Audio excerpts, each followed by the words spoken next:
بسم الله الرحمن الرحيم. بسم الله الرحمن الرحيم. إن الحمد لله تعالى نحمده ونستعينه ونستغفره ونعوذ بالله من شرور أنفسنا ومن سيئات أعمالنا.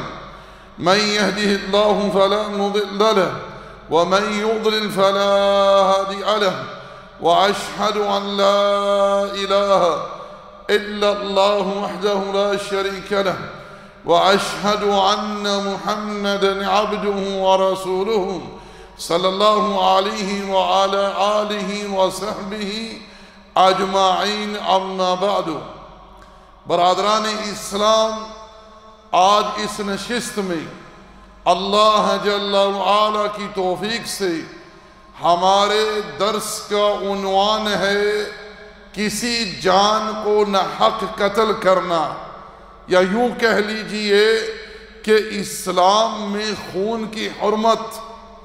اللہ تعالیٰ سے دعا ہے کہ رب ذوالجلال حق گوئی کی توفیق عطا فرمائے، اور جہاں تک میری آواز پہنچے اللہ جل وعلا اپنے فضل و احسان سے ہم تمام مسلمانوں کو حق کو سمجھنے کی، حق پر ایمان رکھنے کی اور عمل کرنے کی توفیق عطا فرمائے. دین اسلام امن و سلامتی والا دین ہے. اسلام نے آ کر انسانیت کو انسانیت سکھلائی، انسانیت کو امن اور سلامتی مہیا کیا. اسلام کی آمد سے پہلے جو عرب قبائل کے حالات تھے وہ کسی سے مخفی نہیں ہیں. اسلام نے آنے کے بعد ہر حقدار کو اس کا حق دیا. اسلام نے انسانیت کے خون کی قیمت بتلائی کہ انسان کا خون کتنا قیمتی ہے، کتنا مہنگا ہے، اور عند اللہ تعالی اس کی کتنی اہمیت ہے. اللہ جل وعلا نے قرآن کریم میں ارشاد فرمایا کہ اگر کسی نے کسی ایک جان کو، ایک نفس کو قتل کیا، گویا اس نے ساری انسانیت کو قتل کیا. آپ لوگ وہ قصہ جانتے ہیں، ایک عورت جسے رسول اللہ صلی اللہ علیہ وسلم نے بطور عبرت کے، بطور نصیحت کے اپنی امت کو بتلایا ہے کہ ایک عورت کو اللہ جل وعلا نے جہنم رسید کر دیا. کس وجہ سے؟ ایک بلی کی وجہ سے. اس عورت نے اس بلی کو قید کر دیا، نہ اسے کھانا دیا اور نہ کھانے کے لیے چھوڑا. وہ اس حالت میں مر گئی. رب ذوالجلال نے ایسی عورت کے لیے جہنم کی وعید سنا دی. تو اب اندازہ کریں کہ ایک جانور کا حق اسلام کس طرح دے رہا ہے، کس طرح سکھلا رہا ہے، کس طرح سمجھا رہا ہے. رسول اللہ صلی اللہ علیہ وسلم نے کیا ارشاد فرمایا کہ جب تم جانور کو ذبح کرو تو اسے تکلیف نہ دو، اسے ایک وار میں ذبح کرو. چھری کو جو آلہ ذبح کرنے والا ہے اسے چھپا کر رکھو، اس کے سامنے ظاہر مت کرو. ایک جانور کو دوسرے جانور کے سامنے ذبح نہ کرو، ایک وار میں ذبح کرو. اللہ اکبر! یہ تعلیم، یہ ادب اسلام جانوروں کے ساتھ سکھلا رہا ہے. تو انسان کے خون کی کیا اہمیت ہے اسلام میں، لوگ اس چیز کو سمجھتے ہی نہیں ہیں.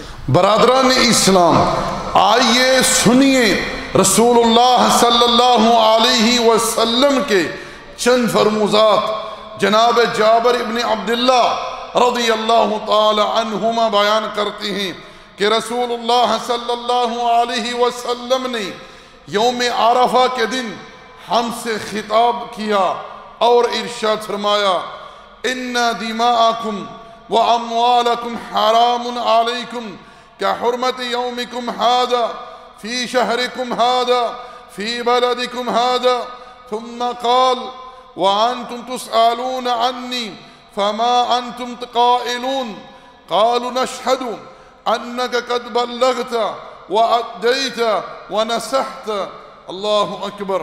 ارشاد فرمایا سن لو اس بات کو کہ تمہارے خون تمہارے اموال ایک دوسرے کے اوپر حرام ہے، جس طرح یہ دن محترم ہے، یہ مہینہ محترم ہے، جس طرح یہ جگہ محترم ہے۔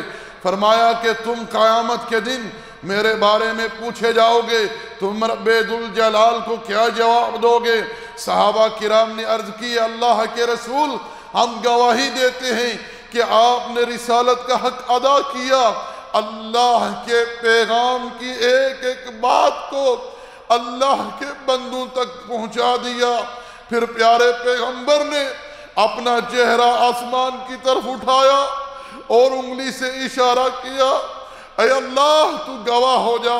یہ جو یہاں موجود ہیں اس بات کی گواہی دے رہے ہیں کہ میں نے رسالت کا حق ادا کیا، تیرے پیغام کی ایک ایک بات تیرے بندوں تک پہنچا دی۔ اسی طرح جناب ابی بکر رضی اللہ تعالی عنہ بیان کرتی ہیں کہ اللہ کے رسول علیہ السلام نے 10 ذی الحجہ کو ہم سے خطبہ ارشاد فرمایا، تمام صحابہ کرام کو مخاطب ہو کر ارشاد فرمایا ای یوم ھذا، یہ کون سا دن ہے؟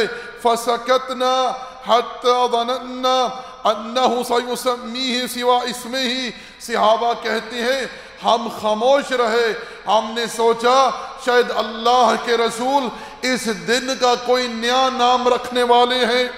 قال الیس یوم النحر، پھر آپ نے ارشاد فرمایا کیا یہ قربانی کا دن نہیں ہے؟ قلنا بلا یا رسول اللہ، ہم نے کہا بے شک اللہ کے رسول یہ قربانی کا دن ہے۔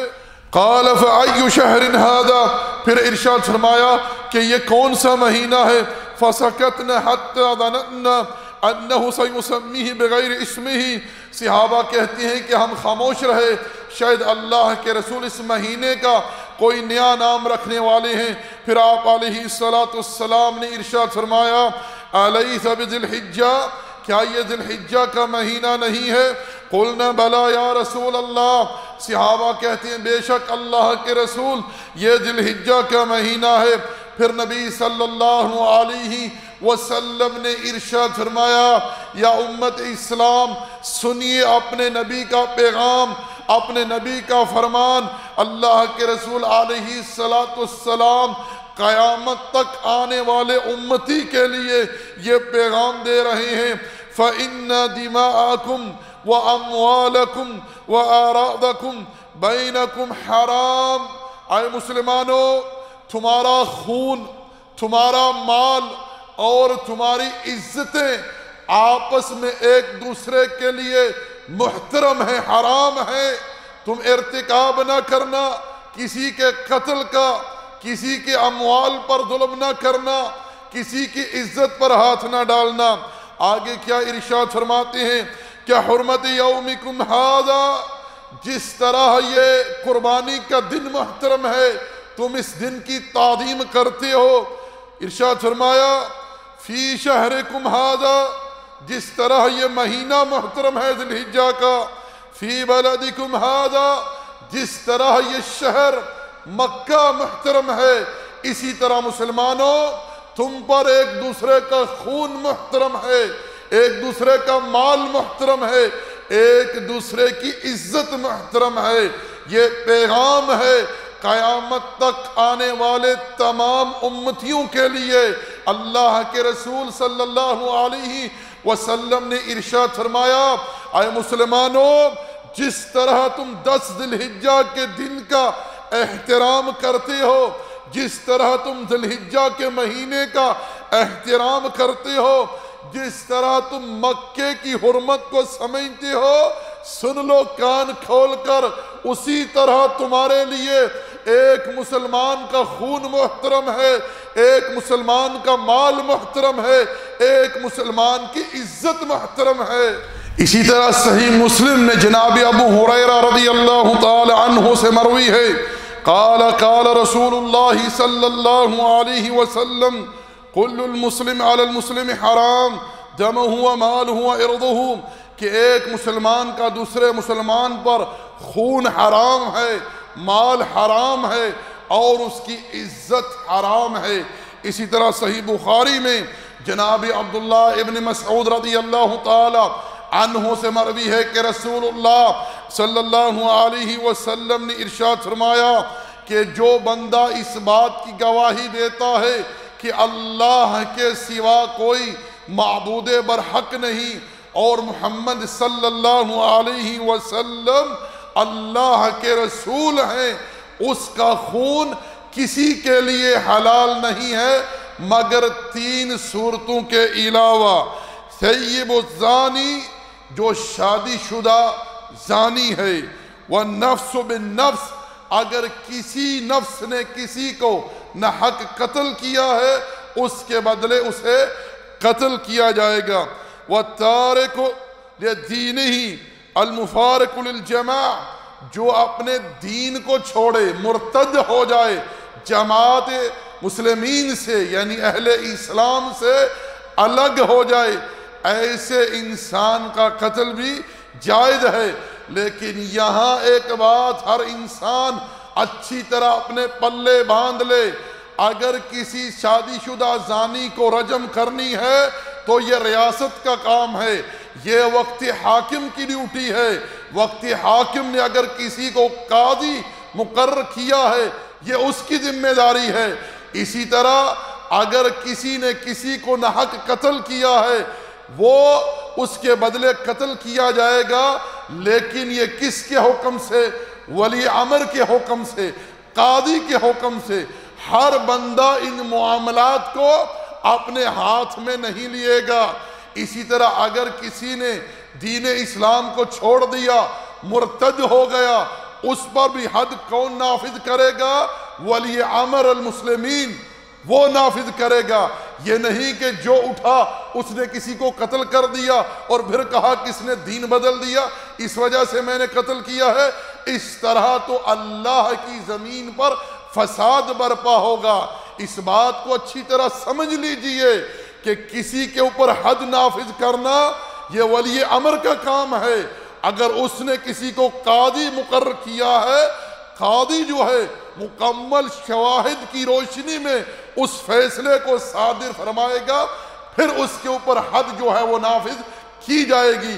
یہ نہیں کہ ہر کوئی اٹھا اور کسی کو مار دیا، جی اس نے زنا کیا تھا، جی اس نے کسی کو قتل کیا تھا، جی اس نے جو ہے دین چھوڑ دیے یہ مرتد ہو گئے۔ نہیں، قطعی طور پر کسی عام انسان کے لیے کسی کا خون اس طرح بہانا جائز نہیں ہے، حرام ہے۔ یاد رکھیں، ان باتوں کو اچھی طرح اپنے پلے باندھ لیجئے، کیونکہ آج کل ہمارے معاشرے میں ہر بندہ قاضی بنا ہوا ہے، ہر کوئی جج بنا ہوا ہے، ہر کوئی اپنے حاکم بنا ہوا ہے، اللہ المستعان۔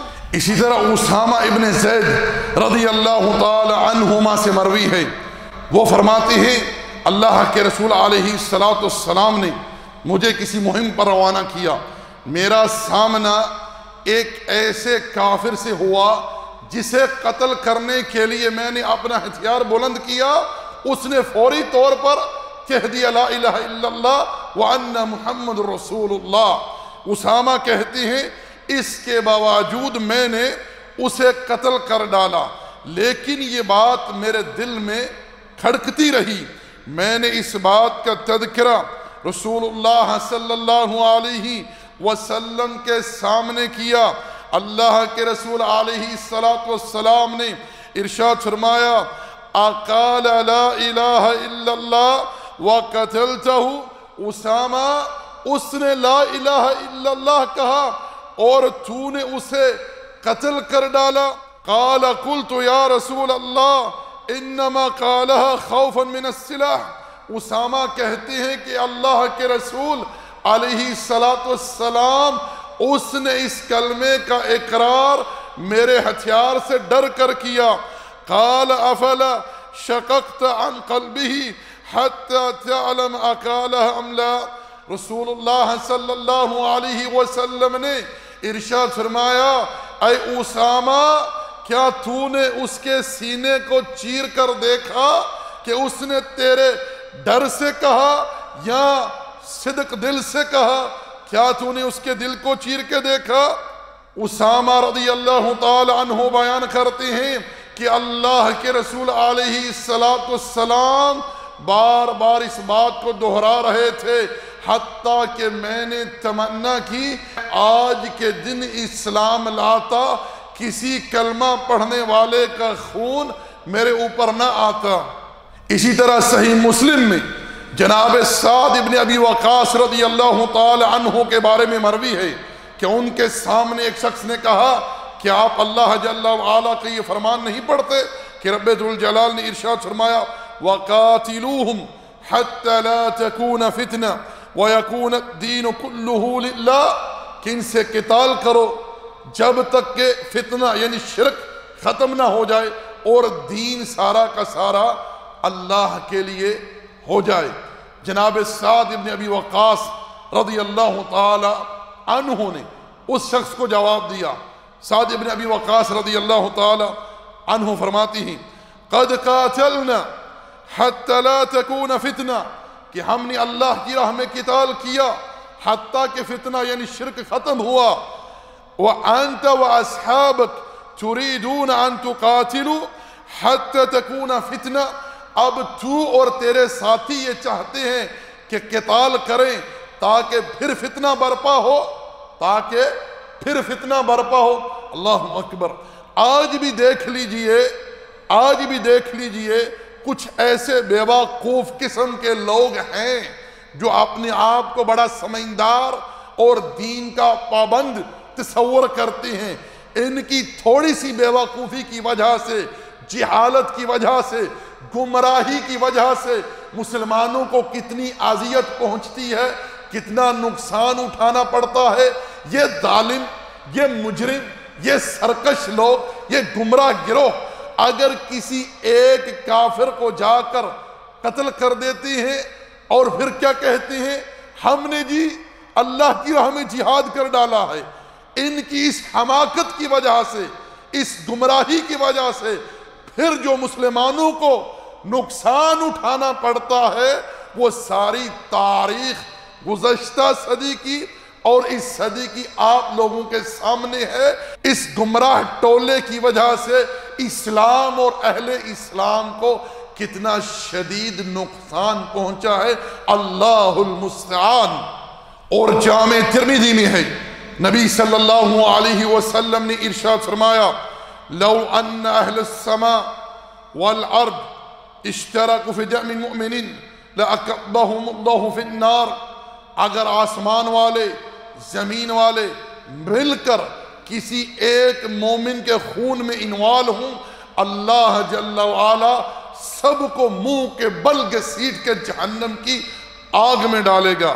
اسی طرح ابن ماجہ میں ہے برا ابن عازب رضی اللہ تعالی عنہ کی روایت سے کہ رسول اللہ صلی اللہ علیہ وسلم نے ارشاد فرمایا لزوال الدنیا اہون علی اللہ من قتل مؤمن بغیر حق کہ دنیا کا فنا ہو جانا، دنیا ساری کا زوال اللہ تعالیٰ کے نزدیک کوئی اہمیت نہیں رکھتا ایک مومن کے خون کے مقابلے میں۔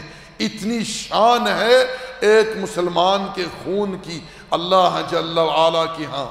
اور ابن ماجہ ہی کے اندر جناب ابن عمر رضی اللہ تعالی عنہما سے مروی ہے کہ رسول اللہ صلی اللہ علیہ وسلم خانہ کعبہ کا طواف کر رہے تھے اور آپ ارشاد فرما رہے تھے کہ خانہ کعبہ سے کہ تیری بڑی شان ہے، تیرا بڑا مقام ہے، لیکن ایک مومن کے خون کی حرمت تجھ سے بھی بڑھ کر ہے عند اللہ جل وعلا۔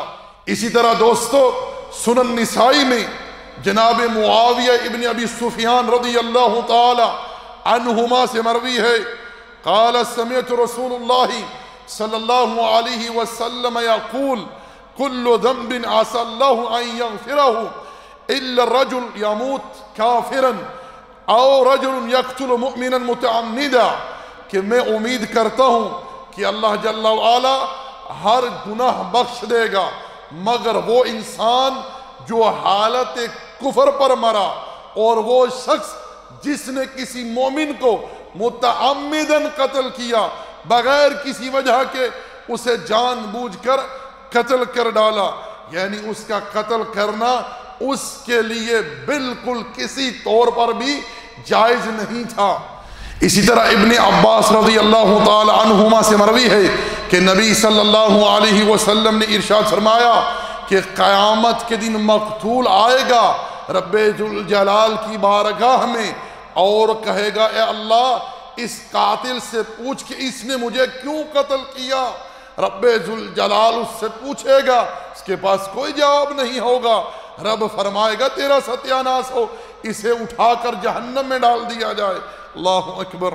اسی طرح صحیح بخاری میں جناب ابو بکر رضی اللہ تعالی عنہ سے مروی ہے کہ رسول اللہ صلی اللہ علیہ وسلم نے ارشاد فرمایا کہ جب دو مسلمان آپس میں لڑتے ہیں، ارشاد فرمایا فالقاتل والمقتول فی النار، قاتل اور مقتول دونوں آگ میں۔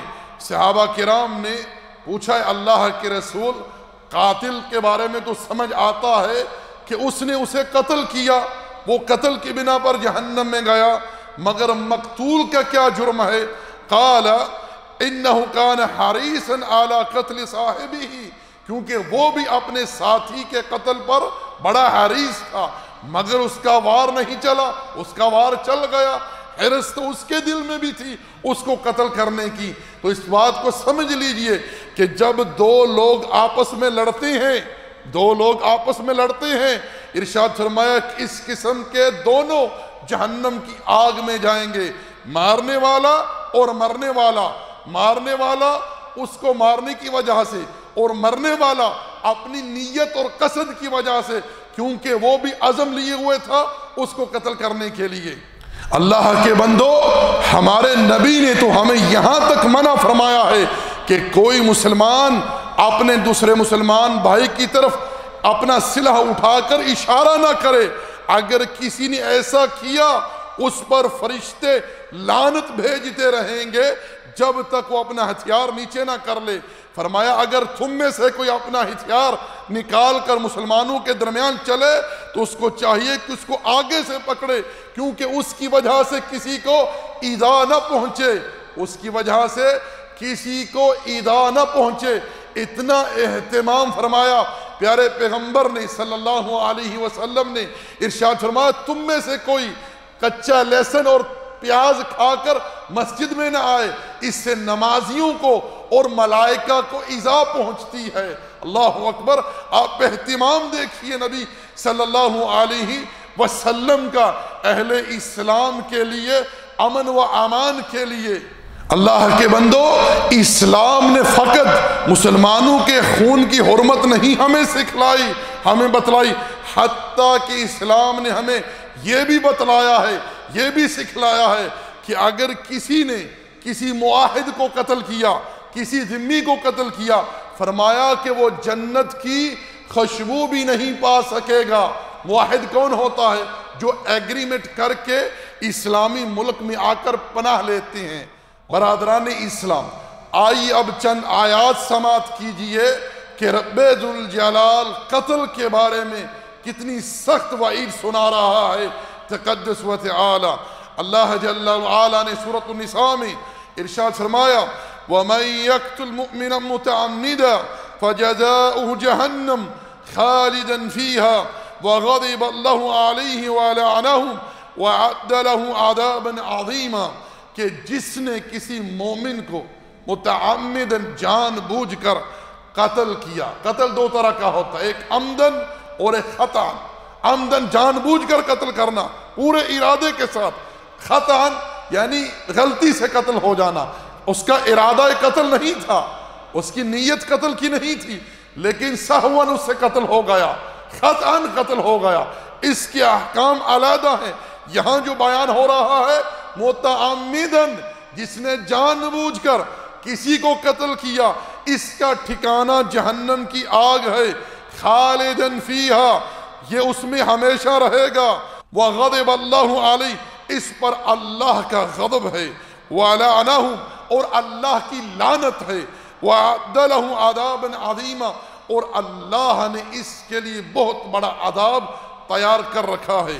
اسی طرح رب ذوالجلال نے سورۃ الفرقان میں ارشاد فرمایا وَالَّذِينَ لَا يَدْعُونَ مَعَ اللَّهِ إِلَٰهًا آخَرَ وَلَا يَقْتُلُونَ النَّفْسَ الَّتِي حَرَّمَ اللَّهُ إِلَّا بِالْحَقِّ وَلَا يَزْنُونَ اور یہ اللہ کو چھوڑ کر کسی اور کو الہ مقرر نہیں کرتے اور کسی انسان کو کسی نفس کو ناحق قتل نہیں کرتے اور نہ ہی زنا کا ارتکاب کرتے ہیں۔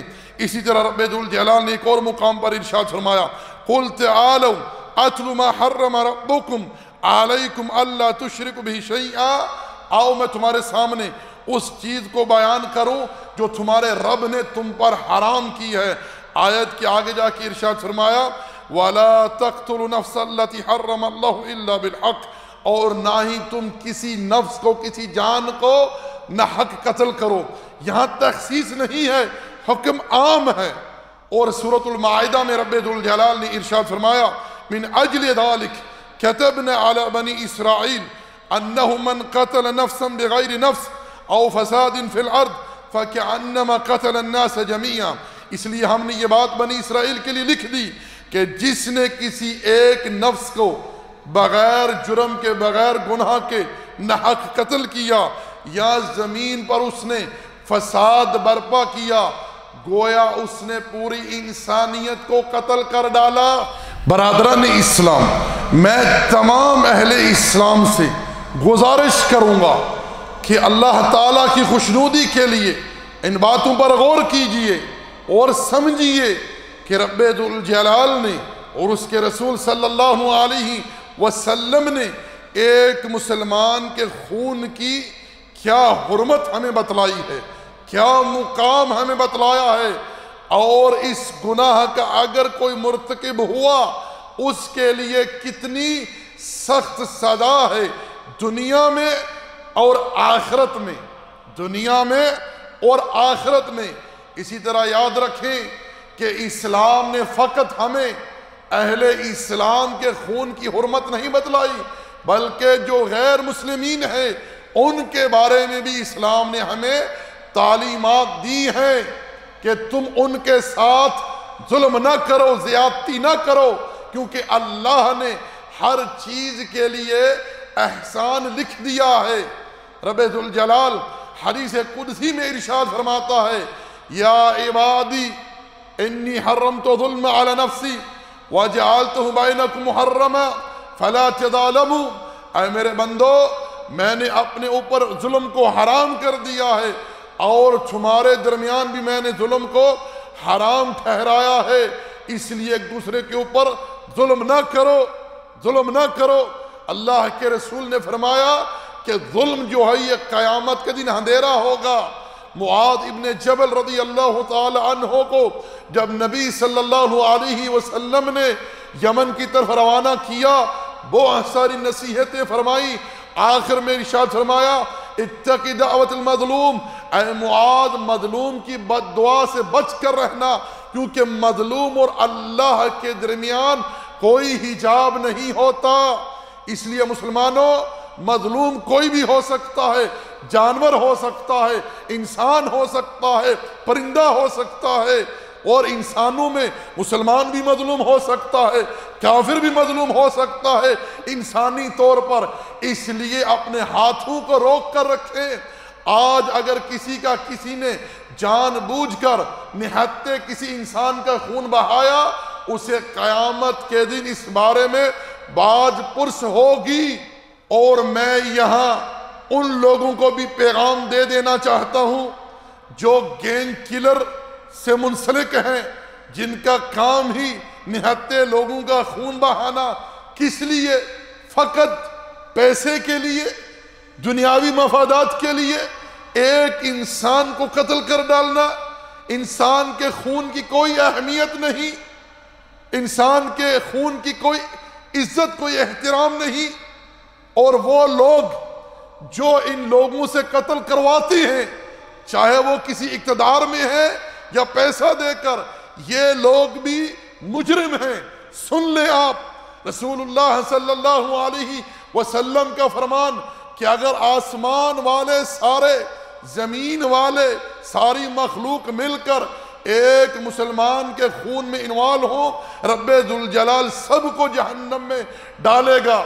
اور میں یہاں ایک بات کلیئر کر دینا چاہتا ہوں، ایک انسان اپنے ہاتھ سے کسی انسان کو قتل کرتا ہے، ایک اس کو قتل کرنے کے لیے پیسے دیتا ہے، ایک اس کی قتل کے لیے رہنمائی کرتا ہے، یاد رکھیں کہ یہ تینوں گناہ میں برابر کے شریک ہیں، یہ تینوں گناہ میں برابر کے شریک ہیں۔ تو اسی پر اکتفا کرتے ہیں، رب ذوالجلال سے دعا ہے، التجا ہے، جو بات حق کہی سنی اس پر ایمان و عمل کی توفیق عطا فرمائے۔ اور میں گزارش کروں گا کہ آپ جو ساتھی ان باتوں کو سن رہے ہیں وہ ان باتوں کو آگے پہنچائیں، کیونکہ آج کل قتل و غارت عام ہو چکی ہے۔ چند دنیاوی مفادات کی خاطر ایک انسان کا خون بہا دیا جاتا ہے، ایک شخص وہ کتنے گھر والوں کی کفالت کر رہا ہوتا ہے، کتنے لوگ اس کے ساتھ منسلک ہوتے ہیں، مجرد ایک فاجر فاسق قسم کا انسان اٹھتا ہے، چند سکوں کی خاطر اس ایک بیچارے مسکین کو قتل کر ڈالتا ہے۔ اسی لیے تو ایسے لوگوں پر لعنت کی گئی ہے، یہ ملعون ہے، ان پر اللہ کا غضب ہے، ان کے لیے جہنم کی آگ کی وعید ہے اور ہمیشہ اس میں رہیں گے۔ اور آگے رب ذوالجلال نے ان کے لیے دردناک عذاب تیار کر رکھا ہے۔ اور اس طرح اگر کسی نے کسی جان کو ناحق قتل کیا، گویا اس نے پوری انسانیت کو قتل کر ڈالا۔ یہ اتنا بڑا جرم ہے، میں بیان نہیں کر سکتا یہ کتنا بڑا گناہ ہے، یہ کتنا بڑا جرم ہے۔ نبی صلی اللہ علیہ وسلم نے کیا ارشاد فرمایا کہ 7 ہلاک کرنے والے گناہوں سے بچ جاؤ جو انسان کو ہلاک کر ڈالتے ہیں، ان میں سے ایک کسی جان کو ناحق قتل کرنا۔ وما علینا الا البلاغ وصلی اللہ علی نبینا محمد وعلی آلہ وصحبہ اجمعین۔